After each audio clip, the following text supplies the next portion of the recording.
recording is rolling. It is Friday, September 27th. Welcome back from Hurricane Day. Hope you guys had a good Hurricane Day. Okay, so I do this Atwood lab today. Well, at least half of it, the modified Atwood half. So for context, you guys did this friction lab a few days back. If you flip it over on the opposite side is, oh, hey, it's another two-part lab. So there's a classic double elevator Atwood, but I want to save that for Monday. And today we're just going to do this modified version. Okay. So I do have some posters about these. Here's the classic Atwood. Here's the modified Atwood. I want to show you guys how to solve these properly with dynamics next week. But today, okay, so if you kind of ignore the, the solution over here. Right, today, have you guys just gather experimental data and solve this empirically. What you guys are ultimately trying to solve for is what is the acceleration of the system as a function of these two masses? Okay? So here's how the setup works. You guys have, of course, a box of lab weights. Hey, that could be like M1 and M2. There's some string. There's, ooh, do you guys see this round circle right here? It'll be like, hey, one of these red pulleys, red pulley. Do you think you could string the string through, connect it to, well, a mass on each end like that? You guys think you do that?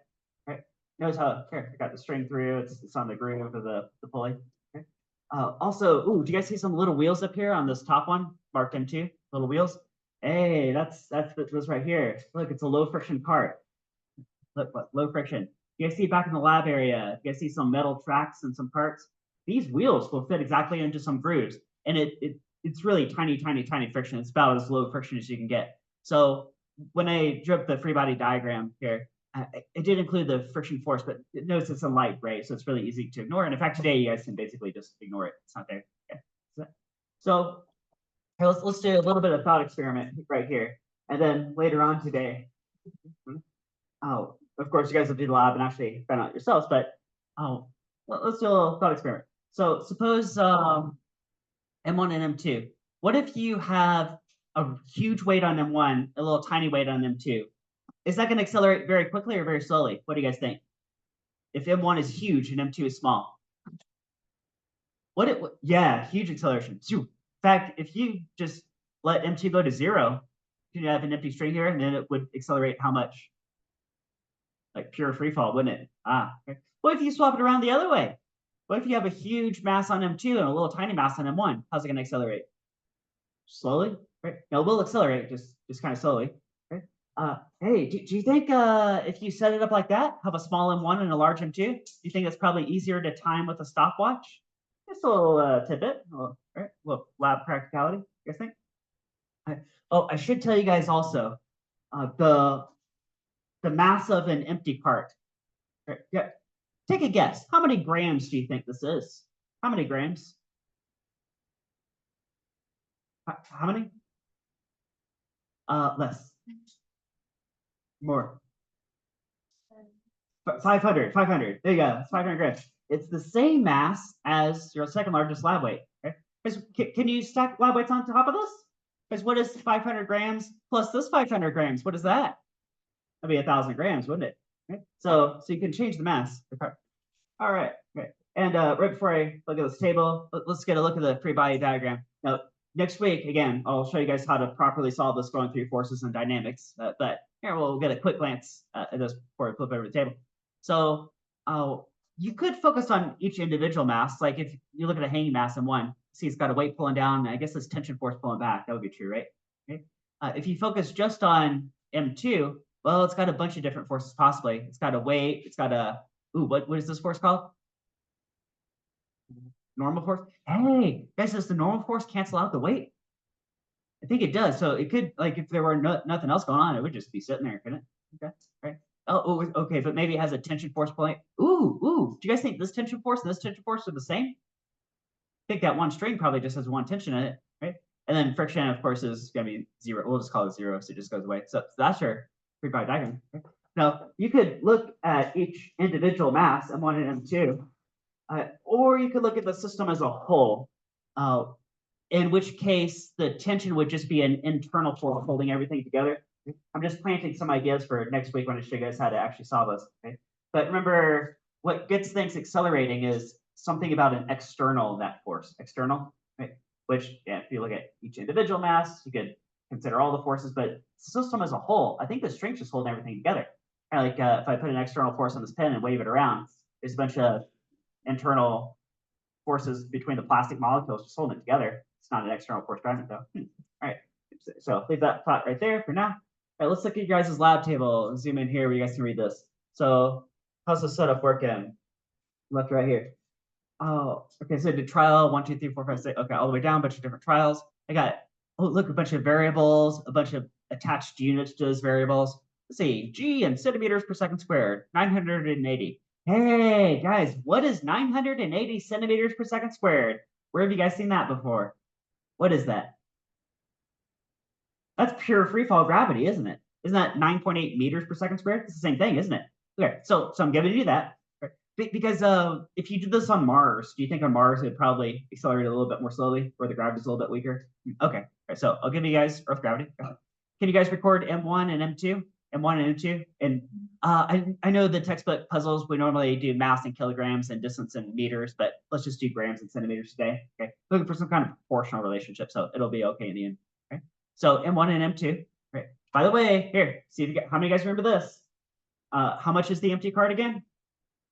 500. Right, so M2 has to be at least 500. And then, of course, you could stack more lab weights on top of that and make it heavier if you want.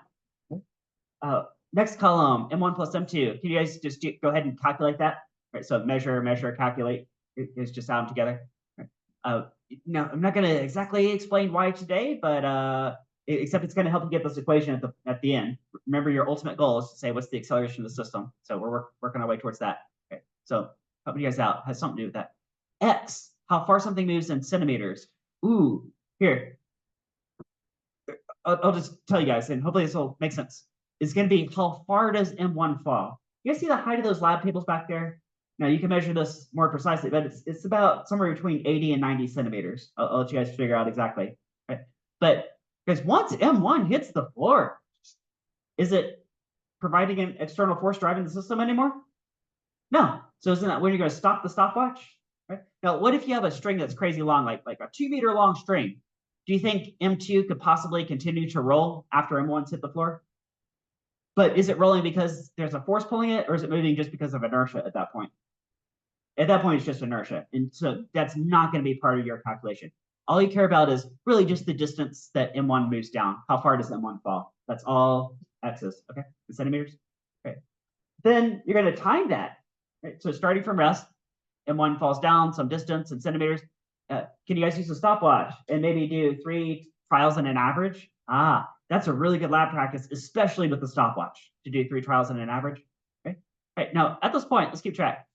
If it starts from rest and moves so far and so much time, is that 3 kinematic variables? Could you, in principle, calculate the acceleration, the rate that's speeding up? That goes back to kinematic motion from like 3, 4, 5 weeks ago. And I'm really helping you guys out here. And maybe this is too much of a hint, but I think hopefully you guys can figure this out anyway. You guys remember the first kinematic formula? Here's the form where it starts from rest. X is 1/2 AP squared. Could you rearrange that and solve for A? I did it for you anyway, but hopefully you guys can figure that out. Can you guys calculate then what is the acceleration? Right? So this is really a kinematic approach so far. But if I give you guys a forest for the trees view, do you guys remember this poster right here? Right. Here's at this point, when you guys are getting towards the end of the lab today, what you would have done. Take the first kinematic formula, start from rest. Oh, there's your 2x over t squared right there. Bam. Right? That's equal to the acceleration. Now we're crossing this acceleration bridge. And this dynamic part, Newton's second law of motion, this really net force over total mass, think of this sort of like a black box, right? Where there are 2 masses involved, aren't there? There's an M1 and an M2, right? So there's going to be some equation that governs the acceleration from the masses point of view. And again, I've got it kind of covered with my ruler here. So it's some black box. And that's what you're trying to figure out. So again, here's your lab goal. If you go all the way down to the bottom of this paper, it says acceleration equals, and you'll have some function of, well, the pure gravity field of Earth, M1 and M2. Right, you guys see that? Okay. Help you guys out a little bit. Some of these columns are starred. There's a way you can multiply and divide those starred columns to get to the answer. There's a bunch of little tidbits I can help you guys out with. Here's another question that's come up today is, what is the independent variable? Now, because normally for most labs, it's good to have how many independent variables? Just like one at a time, right? there's always exceptions here and there. This lab is sort of an exception. So you could, if you want, just only change out M1 and have one independent variable, or only change out M2 and have one independent variable. It's okay though.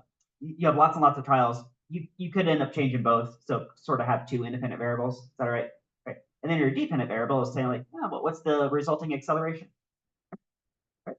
All right. So just focus on this modified version today. Of course, today's kind of a short day. I think this is actually going to work out a little bit better because if I do this all in one day, like a long day, it usually ends up being a little bit crammed. It's a little bit rushed, right? So you're just going to focus on this modified Atwood today. And then I want to save the classic double elevator for Monday. And then I'll show you guys how to properly solve this with dynamics sometime next week. All right, go ahead, get all the data you can get.